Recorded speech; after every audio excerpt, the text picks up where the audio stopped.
A couple days ago, I posted a video about mandalas and how that's how I started out my scribbling journey.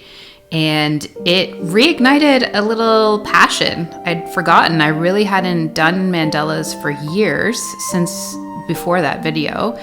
And then I was like, oh, I need to do more. So I did off-camera scribbling, and it was all mandalas. And it made me remember a few things.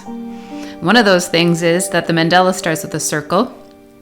And then the easiest way to start it is to then put 8 lines out. So 1, 2, 3, 4, and then in between each line. And then you start drawing your shapes. So I'd forgotten that, and so I wanted to share that. And then you start connecting together those lines by some shape. Oftentimes it can be sort of a circular or half circle shape, but it could really be anything. And then you keep going and add different shapes.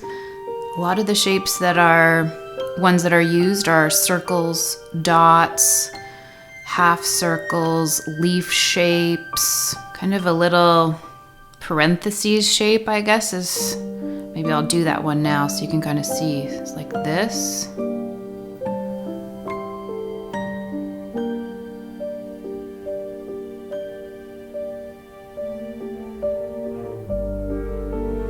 Something that makes this more challenging to do this while filming is that I tend to like to turn my page as I go. So whatever I'm working on is at the top. So if you want to give that a try, you can. And I consider these messy mandalas because some people, when they draw mandalas, they draw grids so that they're perfect. So every shape is exactly the same size, or as close to exactly the same size as possible. But that's not what we're going for here. We're just going for a way to listen to what shapes might be fun and get into maybe a little bit of a meditative state from drawing the same shape 8 times in a row.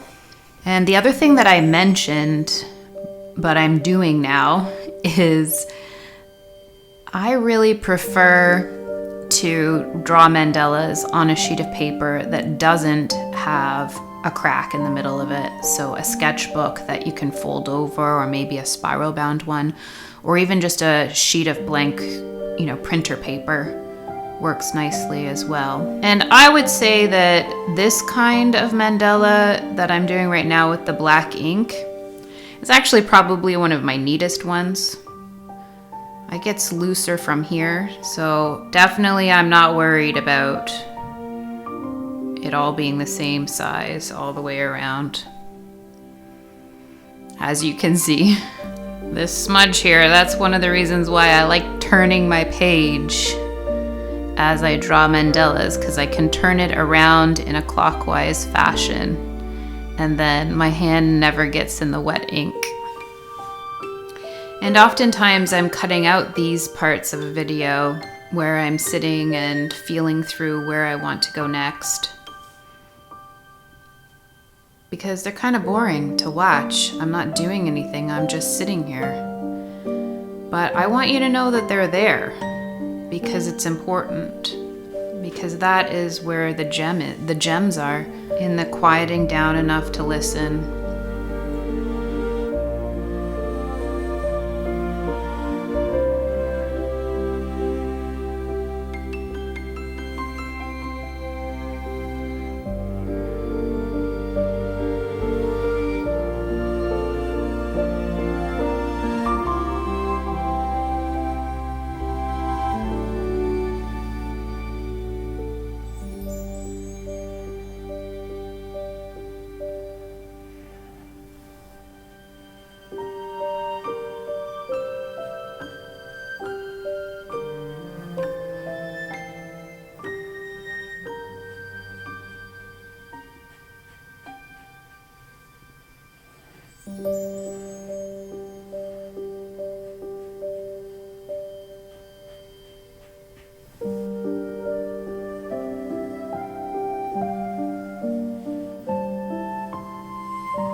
Okay, that feels complete for me today. Mandalas are a great way to get started on your own scribble journey, so I hope you got out a pen and paper and joined me today, and I will see you tomorrow.